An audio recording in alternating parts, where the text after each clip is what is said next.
Sziasztok! Egy kis újítással érkezem a mai videóban, ugyanis borítékdekorálást fogtok látni, amihez különböző elemeket és anyagokat fogok felhasználni. A matrica és a dekorszalag kedvelőkre szerintem relaxáló hatással lesz ez a 4 percnyi bemutató. Ebben a díszítő technikában az a jó, hogy szinte bármit fel lehet használni hozzá a környezetünkből, viszont fontos, hogy színben harmonizáló legyen minden elem.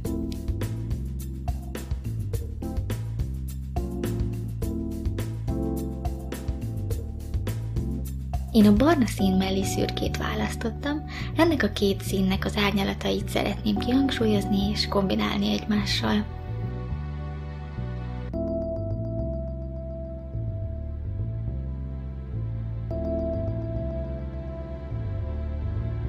A díszítéshez a különböző papírtípusok mellett pecséteket, szigetelőszalagot és bélyeget is használtam, hogy fokozzam a régies hangulatot a borítékon.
Ez a stílus eddig teljesen távol állt tőlem, mert többnyire a letisztult, precíz dizájnt szeretem, pont emiatt most kihívásnak érzem a rengeteg különböző elem összehangolását, és be kell vallanom, nagyon klassz érzés volt elkészíteni ezt a borítékdekort.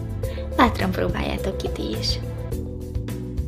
Létrehoztam egy Facebook csoportot, amit borítékdekorálás néven találtok meg, csatlakozzatok, ha kíváncsiak vagytok, honnan szerzem be az eszközeimet, illetve gyakran fogok ebben a csoportban megosztani saját készítésű matricákat is a borítékdekoráláshoz.